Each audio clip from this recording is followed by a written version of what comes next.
All right. So a little bit of information on these vaccines that we currently have authorized. So currently we have three vaccines available in the US, the Pfizer, the Moderna, and the Johnson & Johnson. So while the development of these vaccines happened relatively quickly, this was actually because of existing knowledge that we had from prior research, as well as the urgency of the pandemic and the number of lives lost up to the end of 2020.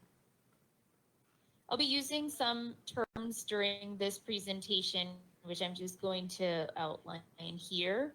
mRNA or messenger RNA is a type of genetic material. It's found normally in the body, but it is used in the development of two of these vaccines. Cells are the smallest unit of all living creatures.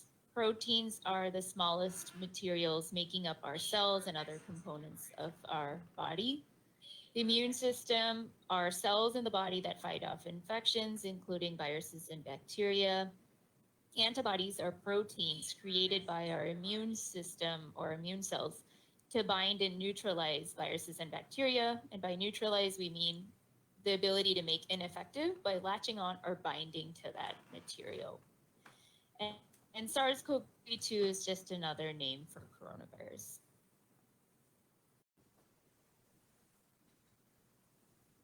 So the mRNA COVID-19 vaccines, currently we have Pfizer and Moderna authorized here in the United States.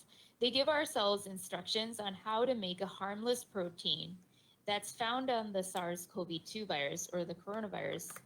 And it allows our bodies to recognize this protein and therefore fight it before we actually get infected with SARS-CoV-2 or coronavirus. So mRNA technology or messenger RNA technology has actually been used for over 10 years before these vaccines were even developed, and specifically in cancer research. The adenovirus vector vaccine or the Johnson & Johnson vaccine is a slightly different type of vaccine technology. It uses an altered form of a different type of virus or a cold virus called an adenovirus to insert the instructions for the spike protein to be able to fight off COVID-19. These kinds of vaccines have actually been studied for several decades and is currently already being used in the Ebola vaccine, which has been authorized by the European Union since 2015. So COVID-19 vaccines do not contain these following ingredients, and there's a lot of social media information alleging that they do. But it's important to know that none of the vaccines, Pfizer, Moderna, or Johnson & Johnson, contain any fetal cells. The Johnson & Johnson vaccine, because it uses a inactivated form of a cold virus to actually bring in the instructions to the body to be able, for the body to be able to make its own spike protein, does require a human cell for production, because a virus does need a human cells to be able to produce. And the cells used for creating this virus actually do come from lab-created cells that are grown in the laboratory from fetal cells obtained in the 1970s and 80s. But by the time it actually comes to the actual product or the vaccine, there's actually no fetal cells or any animal or human products that are actually retained in the vaccine, only the virus itself. And finally, there are no microchips or other types of technology in these vaccines either.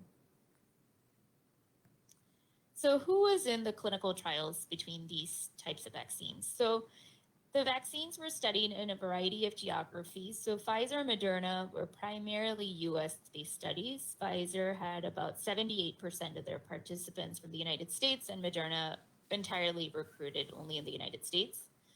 Their racial demographics are very similar to racial demographics and populations here in the United States. As shown below, so Native Americans at about 1% of the population, Latino people at 20 to 25%, 10% Black representation, and 4.4 to 4.7% Asian representation. The gender distribution, the sex distribution of the trials was roughly equal at 47 to 49% female and 50 to 52% male.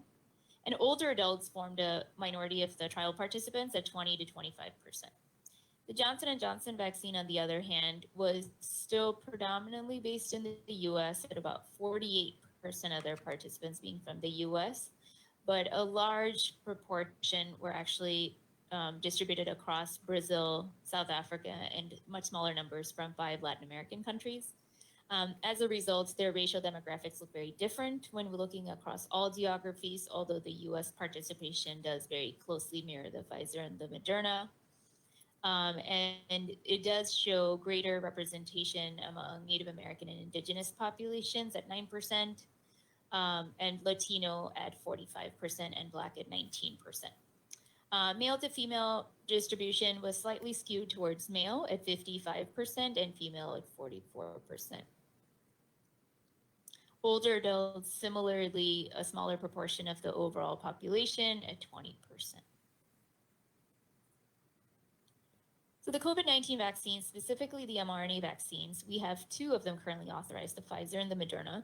The Pfizer constitutes 2 doses separated 21 days apart, with the vaccine effectiveness seen in the trials of about 95%. Moderna is also 2 doses separated 28 days apart, with the vaccine effectiveness seen of 94.1% based on the trials. The vaccine efficacy numbers here are based on the diagnosis of COVID containing at least 2 or more symptoms, including shortness of breath, chest pain, cough, fever, loss of taste and smell, and others. Pfizer and Moderna were tested against symptomatic COVID-19 and during the summer of 2020 against the original strain of virus. Real-world data on the mRNA vaccines show that there have real-world effectiveness ranging in the 89 to 92% range, and this is important because this is data coming from other countries as well as the United States testing these vaccines under real-life considerations, including further societal reopening and others. The effectiveness against variants such as the UK variant has been preserved in these vaccines, and currently in Oregon, the UK variant is still the most circulating variant of concern. Less is known about the effectiveness against other variants such as the South Africa, Brazil, and other strains of virus. Vaccination is thought to have some effect, even if slightly lower, against these other variants. And laboratory data do show that the levels of antibody production against a specific variant really depends on which variant is studied. So, for example, the Brazil variant, we know a little bit less than the South Africa variant, but generally speaking, these 2 variants are of greater concern than other variants such as the California variant and some others. The adenovirus vector vaccine, or the Johnson & Johnson vaccine, is a 1-dose vaccine technology. It was noted to be effective against moderate to severe disease, defined as 2 or more symptoms of COVID-19, about 66% across all geographies studied, including the South Africa, Brazil, and the primary strain circulating in the US. And the vaccine effectiveness against severe disease, meaning disease enough to cause hospitalization or ICU stays, was 85%. It's important to know that this vaccine was tested under different conditions, winter 2020, against 3 different strains of virus. So which vaccine should you take? So this is a very common question that we get asked both on social media as well as when we do these webinars. So the main thing to note is that all the authorized vaccines are highly effective against the things that we care about most, mainly getting really sick from COVID-19 or dying from it.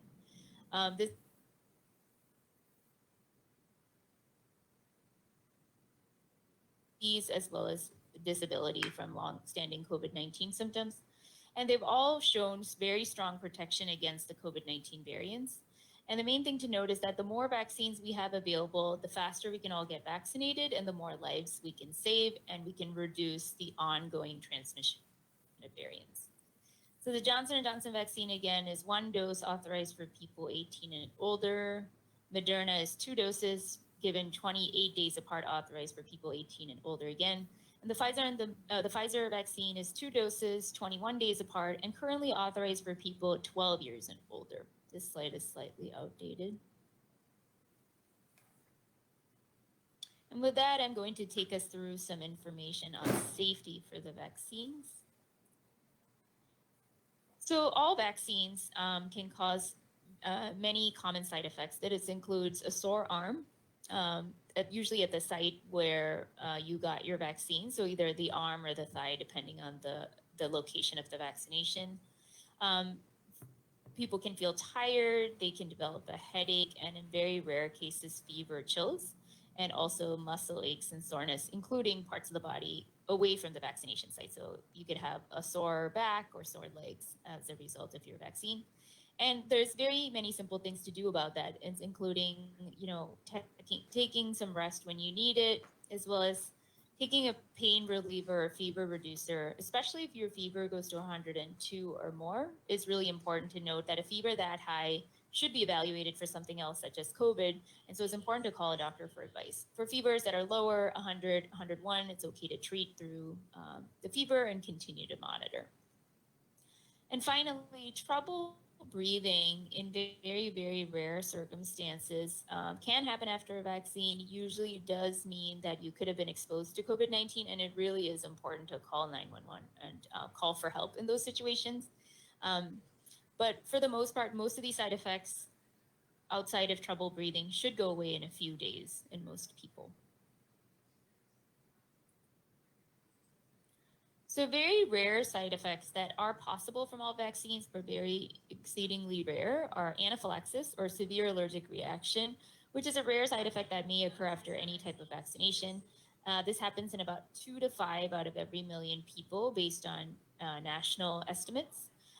We in Oregon have actually looked specifically through our ER and hospitalization data from December through March of 2021, just to get a better sense of what our data look like. And we've noticed that this rate in Oregon can be more accurately estimated at 10 cases per million.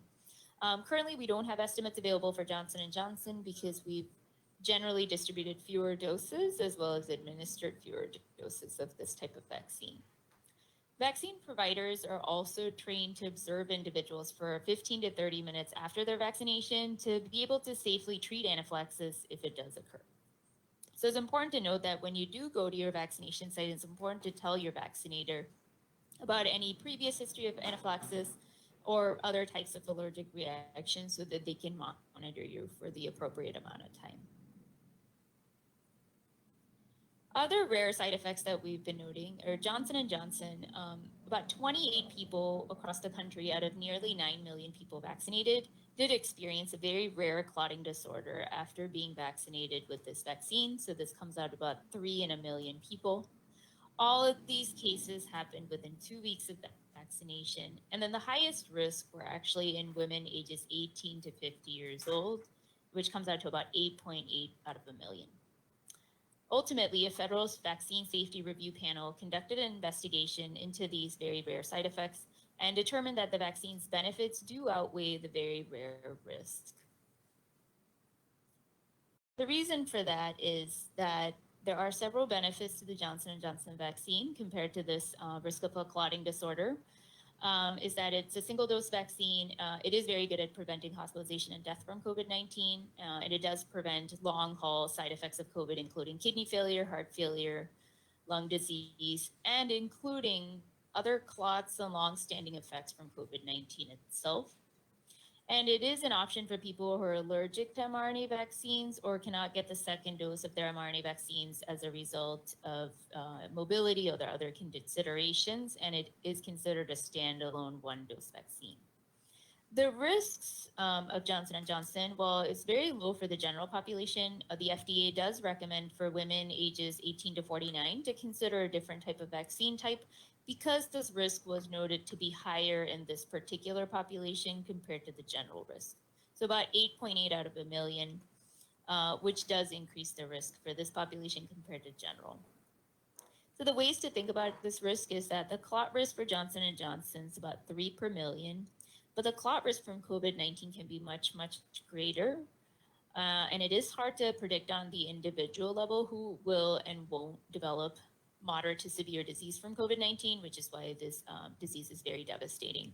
So the risk of getting a clot from COVID can actually be 2,500 times greater than this risk from this vaccine. After strict safety checks, expert did decide that the vaccine's benefits do outweigh this very rare risk. And finally, a little bit on safety reporting after vaccine trials. So safety reporting happens both during and after a trial. Rare side effects take more people to be vaccinated to identify and are reported through VAERS, or the Vaccine Adverse Events Reporting System. But not all reports to VAERS are thought to be from the vaccine itself. So main thing to note is that people can still develop COVID-19 after one or both vaccine doses, even though most of these cases are very mild. And then the other thing to note is that people can still develop other kinds of illness in the period after their vaccine. But our recommendation to all providers as well as patients is to report anything that remotely feels related to the vaccine, especially if it comes in the first 2 weeks after a vaccination event, because it's better to have more data than less and to be able to really clearly be able to see these associations and patterns if and when they do exist so that we can all be better informed.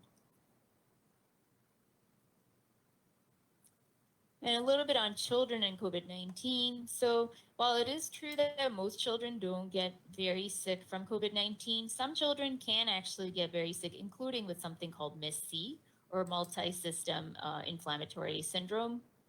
And adolescents actually can still transmit COVID-19 to higher risk family members. And this is a very real risk, especially for people living in multi-generational households. Currently, only Pfizer is authorized for use in children as young as 12 years of age, and trials are currently underway for ages as young as 6 months. So vaccines in children and safety. So the vaccine, specifically the Pfizer vaccine, which is currently the only authorized vaccine for children from 12 to 17 years of age. This vaccine was shown to have very similar side effects in the younger age group compared to the slightly older age group of 16 to 25. Fever was slightly more common compared to the placebo or the unvaccinated arm in the younger age group. Pain at the injection site, fatigue, headaches, chills, joint pain, and muscle pain were the most predominant symptom in addition to fever. And the same safety reporting systems and processes as for adults will continue in children. And specifically, that's VSafe, the app whereby patients can report their symptoms after their vaccine, as well as VAERS, the Vaccine Adverse Events Reporting System. Safety monitoring adolescents include a certain reaction that we have seen reports of following vaccination, including cases of heart inflammation a few days following vaccination. Some of these cases are in the 12 to 15 age group, but not exclusively in adolescents. It can occur in adults as well, but it is very common actually to see this more in males than females. The CDC is currently investigating if there is a true link between vaccination and this inflammation, even though the inflammation itself has been relatively mild.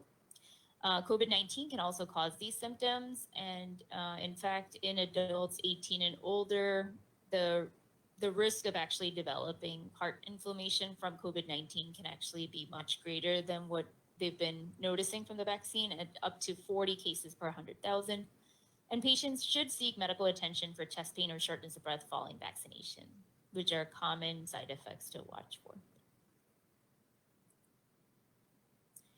And vaccines and variants. So vaccination helps to reduce the emergence of variants by killing and neutralizing the virus before it has a chance to replicate.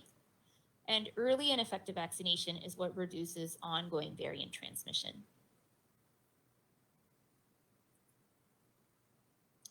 That'll take us through some benefits of getting vaccinated. Sorry, I guess I must have removed that for the sake of abbreviation. And then finally into common myths and questions. So vaccines and fertility, this has been coming up especially a lot more since we're vaccinating younger and younger people. So the myth is that the COVID-19 vaccine, regardless of type, can cause sterilization. And the fact is that there is currently no evidence to support sterilization as a side effect of the COVID-19 vaccine. And there have been no ongoing reports. And this is with several months of active vaccination, both in adults as well as in children of childbearing age, as well as in the trial participants themselves, the earliest of which were vaccinated as early as June of 2020. People have continued to get pregnant after vaccination, and there have been no data indicating any kind of higher risk of pregnancy, uh, adverse outcomes in pregnancy, including of preterm birth or preeclampsia or others as a result of vaccine. Vaccines and allergies. People have had the myth is that people have had significant allergic reaction, should not get the vaccine. But the fact is that being allergic to one thing does not mean that you're allergic to another. People who have had an allergic reaction to a component of the COVID-19 vaccine specifically should not receive it. And specifically, the ingredients we're worried about are something called PEG, or polyethylene glycol, which is actually used in the mRNA vaccines, and polysorbate 80, which is an ingredient that's used in the Johnson & Johnson vaccine. But these ingredient allergies are very, very rare, and you would have already seen an allergist and have had a documented allergy to these ingredients if you truly had an allergy to either one. So it's important to know that these are not common allergies, and the chances of you truly having a contraindication or like a hard no on being able to be vaccinated is exceedingly low. Side effects of COVID-19 versus the vaccine. So the myth is that the side effects of the vaccine are worse than the side effects of getting COVID. And the fact is that while COVID-19 can be mild, it can also be really severe or even fatal. The COVID-19 vaccine can cause pain at the injection site, along with headache, muscle ache, and very rare cases fever. But these side effects do appear to be more severe than most vaccines, but do resolve in a day or two, and are much, much less severe than the potential side effects of COVID-19, which can include kidney failure and heart disease and lung disease and several others, including death.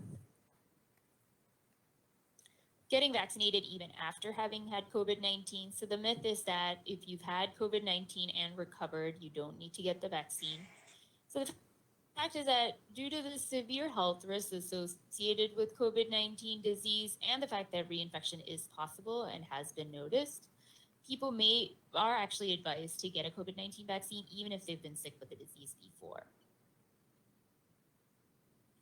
And specifically is that we know that vaccination provides about 9 months of protection, and actually potentially longer. And we know this because of the evaluation of the trial participants who were enrolled as early as June of 2020. So we're looking at right about the 1-year mark after their initial participation. The duration of immunity after natural infection, unfortunately, we just don't know as much, and it can vary from individual to individual, from as little as 6 days up to several months. So vaccination has been scientifically studied to create an effective response and may actually increase immunity in those previously infected to even longer than these 9 months. So the 9 months that we already know of are for people who were previously not infected and received vaccine and were actually enrolled in those trials. The risks of reinfection are so great, including the risk of long-lasting effects of COVID-19 and including death, that it really is not preferable to take chances with getting exposed to COVID-19, especially in the setting of these circulating variants and potentially more severe disease. And instead, it's better to get vaccinated before you either get infected a first time or get reinfected.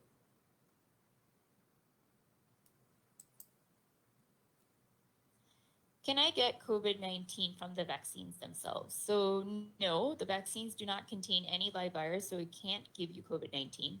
You can, however, still get COVID-19 from exposure in your community, and especially for folks who are between their doses. So especially after your first dose, but before that second dose, because your body is still developing that full immunity to the vaccine and to then be able to kill the virus if you do get exposed.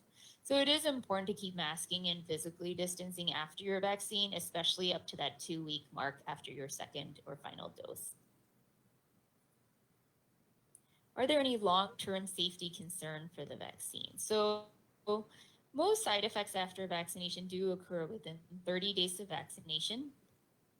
They were studied, however, for a full 2 months before authorization and are considered safe before they ever entered the general population. All the vaccine safety events observed so far have all been within 2 to 3 weeks of vaccination, including the side effects and other adverse events that are being currently studied, including the Johnson & Johnson and the mRNA vaccines and myocarditis. So the main thing to note is that all of these side effects, even the extremely rare ones, all happen within few weeks of the vaccination event, and we have no indication, even from the trial participants dating as far back as a year ago, and in our experience from cancer research, as well as the Ebola vaccine trials, as well as ongoing vaccination, that any of these vaccine side effects develop much later than that 30-day mark. And finally, some brief tips on what to know about getting vaccinated here in Oregon. So the COVID-19 vaccine is available in a variety of locations now at this point in the pandemic. So by visiting covidvaccine.oregon.gov, there's information both at the state level as well as in county level events. By texting or calling 211, the same information is available.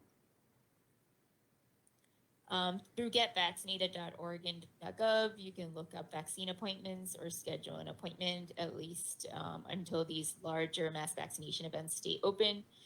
Through pharmacy websites such as Safeway, Walgreens, and others. And finally, through other vaccine events available through county web pages, currently displayed through the distribution section of the covidvaccine.oregon.gov website.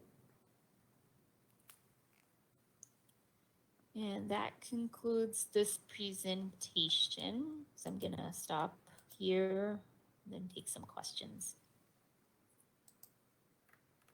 Thank you so much for that interesting presentation. I do have some questions that have presented. So the first one is, if someone already has the antibodies for COVID, are you still requiring vaccination of these people to utilize stores and restaurants, regardless if they end up sick or in the hospital? At this time we are, because the problem is that verifying when that COVID-19 disease happened and how long that person can be potentially considered immune after their vaccination is really hard. So even though we've seen antibodies produced in people after their COVID disease up to several months, we're still trying to figure out what level of antibody is actually required to indicate that this truly is clinical protection against disease. In some folks, there can be antibodies produced, but we just don't know what level of antibodies is required to actually prevent them from getting the disease again, or potentially developing the disease and then not unknowingly spread it to somebody else. We are pretty confident, however, for most people, that this level of protection does last at least 3 months. But at this point, the level of access to antibody testing is quite all over the place. It does cost money, and not all insurance plans cover antibody testing equally. So our recommendation is to show proof of vaccination in a way that we can equitably and uniformly verify your protection as well as the protection of others around you in the form of vaccination, especially when it comes to going unmasked in a public setting such as a restaurant. Thank you. So if I get one vaccination, is it really necessary to get the second dose? I'm still protected, right?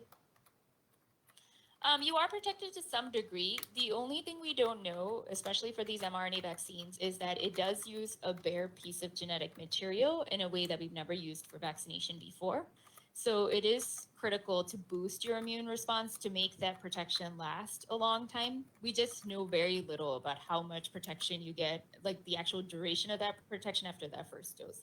The other thing that we're noticing is that the actual level of protection after one dose can be really variable.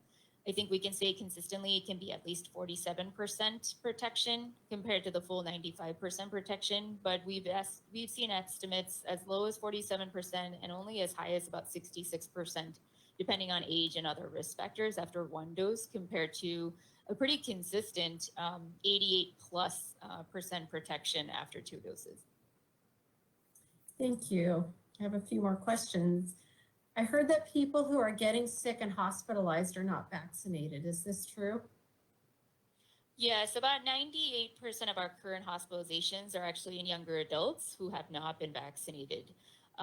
It is actually quite interesting and actually quite scary to know that a lot of the people getting hospitalized now are actually much, much younger age groups. There's a definite higher representation of folks in their 30s and 40s being hospitalized now compared to earlier in the pandemic. And our worry is that part of it is actually fueled by the transmission of these variants of concern.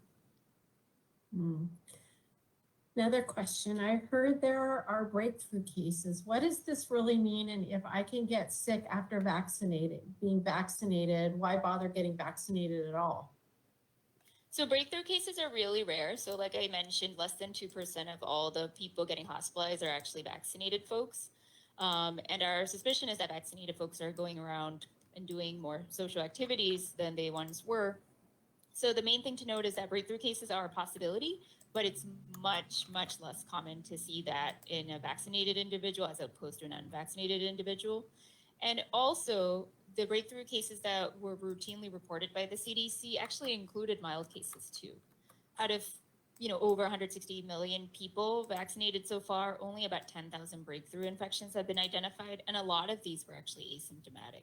So the CDC has actually made a policy decision to start reporting breakthrough cases only in hospitalized patients from this point forth because of how relevant the information is. So while we'll continue to see potentially asymptomatic breakthrough cases, they don't mean as much in terms of the actual clinical impact of the vaccines as much as people who end up getting hospitalized. And it's actually really reassuring to know that the actual percentage of people with severe disease after vaccination is extremely low.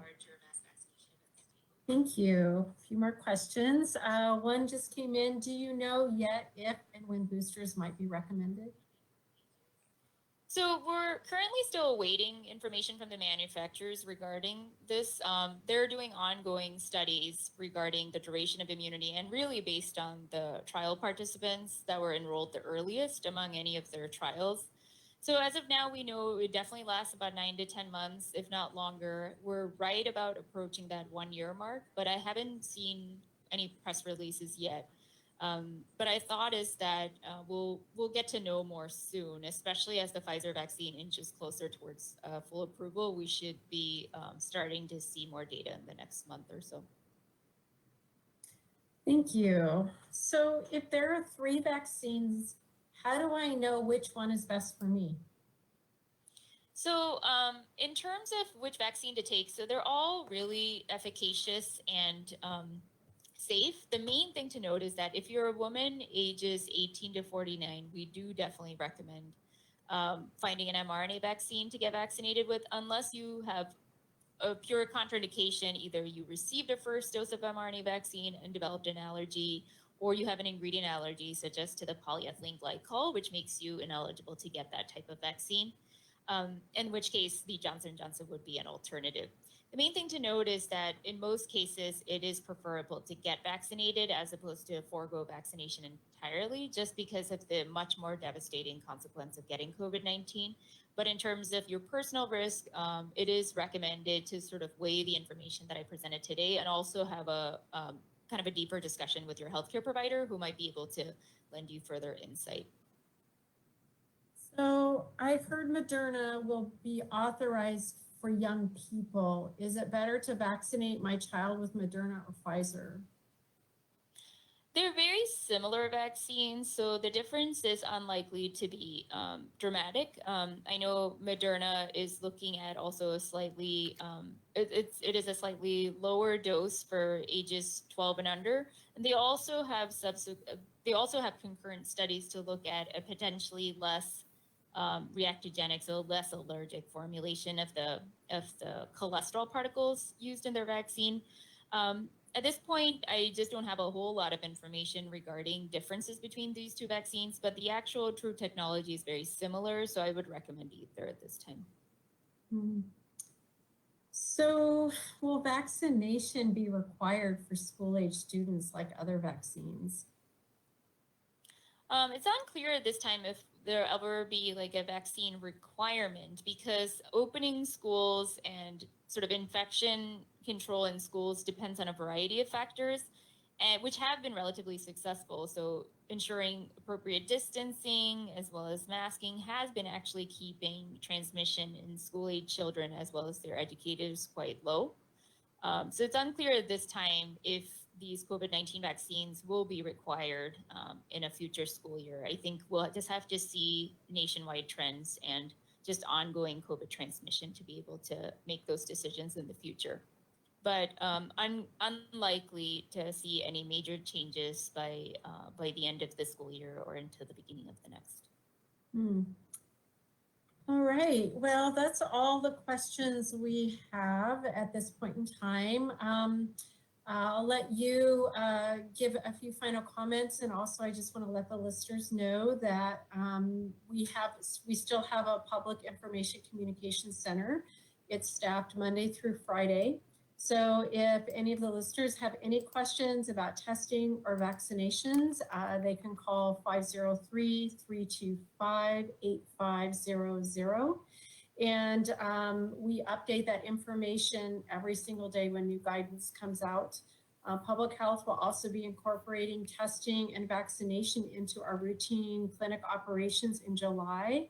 Currently, we are through the month of June having 2 clinics, continuing to have 2 clinics on Tuesday and Thursday evening. We are having our second dose Pfizer clinic tomorrow, on Saturday. That will be at Seaside High School. And then we are continuing to do what we call pop-up clinics around the community, as well as partnering with school districts to provide access to vaccination. And we will continue doing this to support the community getting vaccinated with the least disruption to families and individual lives. I have another question that came in, and that's, can we get our 6-year-old daughter vaccinated? Currently at this time you cannot, because the dose that's being studied for children younger than 12 years of age is a lower dose potentially than for children 12 and older. So there is currently no vaccine that's at the appropriate dose for a child that young, but those studies are underway and we should be starting to see some trial results in the next couple months. Any other parting thoughts from you, Dr. Sharif? We're so appreciative of your time and your expertise. So I think the main thing that I wanted to convey to most folks is that, you know, we're sort of at a unique sort of point in this country where we have access to 3 vaccines, and COVID continues to sort of ravage different parts of the world, as well as, you know, certain states here in the United States as well.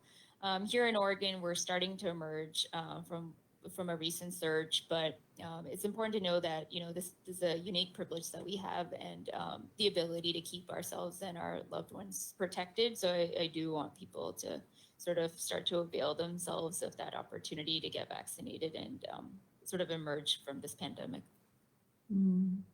And one final question that keeps coming up around understanding like this, we keep hearing 65% and then 70%, and low risk and the framework for risk for counties, and it's really kind of confusing for many people. So could you please provide clarification around the governor's messaging around, you know, the county risk levels, the 65%, and then what the 70% means, and if that 70% is statewide or county specific?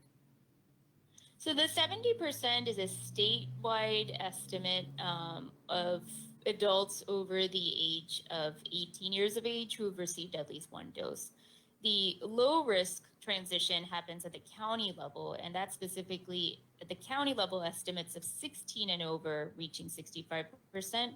So the goal is to get counties to meet that first metric first, and then be able to slowly reopen on a county level basis, and then finally open up the state once the state is able to achieve an overall 70% vaccination, especially in that adult age group.